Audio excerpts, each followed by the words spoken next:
Hello, welcome to my webinar on using apostrophes.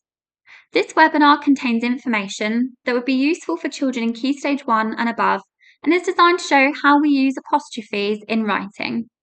I will discuss key vocabulary and the methods that we use in classroom settings. An apostrophe is a punctuation mark that looks like a small raised comma. It has two main functions in writing. First, it shows that letters have been omitted, as in contractions like don't. And secondly, it shows possession, meaning ownership or belonging, as in the cat's tail. Understanding these two uses helps to improve both clarity and accuracy in writing. In this slide, I will demonstrate how we use apostrophes to show contractions, which are words made shorter by removing letters.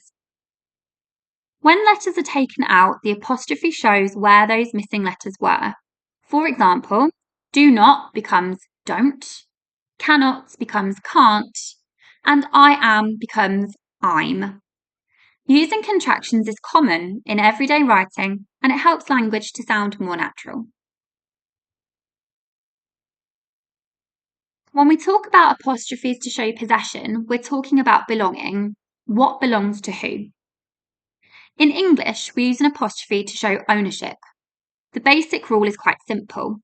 For a singular noun, we add apostrophe s. For example, the dog's bone. The bone belongs to the one dog. Or Sarah's book, the book that belongs to Sarah. So remember, it's owner first, then apostrophe s, then it's the item that they own. Now let's look at possessions with plural nouns. When the noun is already plural, there's more than just the one of them, and ends in an s, we don't need to add another s. We just add the apostrophe after the s. For example, the girls' coats, the coats belonging to the girls, or the teacher's lounge, the lounge that belongs to the teachers. Notice where the apostrophe goes, after the s, not before it. Let's compare this with singular forms. The girl's coat, one girl, one coat, or the girl's coats, more than one girl, more than one coat. So remember, it's plural noun ending in s. We add an apostrophe after the s. Now let's take a look at some common apostrophe mistakes. Apostrophes are often overused, so let's look at what they're not for.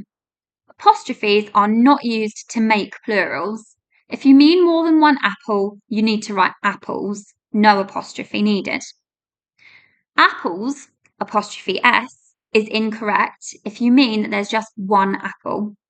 The same applies to bananas when you mean more than one banana. The correct plural is bananas with no apostrophe. An apostrophe is only used when something belongs to someone or something. So ask yourself this question when you're using them. Does something belong to someone? If it's yes, then you need to use an apostrophe. And if it's no, you're just making a plural. You don't need to use an apostrophe. So the difference is plural versus possession. That is where the most mistakes happen.